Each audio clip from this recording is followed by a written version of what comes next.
উন্নয়নের কথা বিএনপিকে বলতে হবে না। আপনাদের কি বলেছে ধন্যবাদ দেব।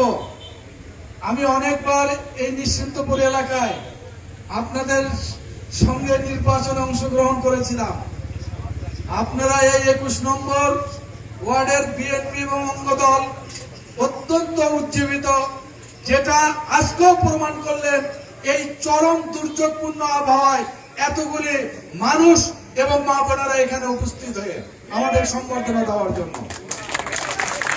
আপনারা উন্নয়নের কথা বলেছেন, উন্নয়নের কথা বলতে হবে না। আপনারা লক্ষ্য করেছেন যে তারেক রহমান ক্ষমতায় আসার 15 দিনের মধ্যে আমাদের মা বোনদেরকে এগিয়ে নেওয়ার জন্য ফ্যামিলি কার্ডের ব্যবস্থা করেছেন। উনি কৃষকদেরকে এগিয়ে নিয়ে যাওয়ার জন্য কৃষক কার্ডের ব্যবস্থা করেছেন। সকলের জন্য সুস্বাস্থ্যের জন্য স্বাস্থ্য কার্ডের ব্যবস্থা করেছেন। উনি প্রধানমন্ত্রী হওয়ার প্রথম মিটিংয়ে কৃষকদের 10,000 টাকা কৃষি ঋণ সুদ আসলে মাফ করে দিয়েছেন।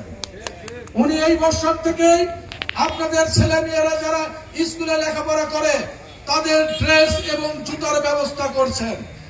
এমনি ভাবে শুধু সারা বাংলাদেশে এই কাজটি করছেন না, এই পিছিয়ে পড়া এই বগুড়াকে অর্থাৎ বাংলাদেশে একটি ধ্বংসস্তূপের রূপে দাঁড়িয়ে আমরা চাইলাম একটা এয়ারপোর্ট, উনি দিলেন আন্তর্জাতিক এয়ারপোর্ট এবং কার্গো সুবিধা দিয়ে।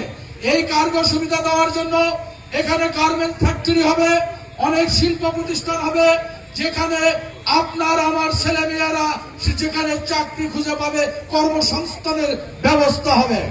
উনি একটি বিশ্ববিদ্যালয় করলেন, বাংলাদেশের মধ্যে একটি ব্যতিক্রম বিশ্ববিদ্যালয়, যে বিশ্ববিদ্যালয়ে আপনার আমার সন্তানেরা বাড়িতে থেকে বাড়িতে খেয়ে লেখাপড়া করবে। বন্ধুগণ, উন্নয়নের কথা বিএনপিকে বলতে হবে না। আমার প্রশাসকের বয়স 4 মাস 5 মাস পুরেই নেই।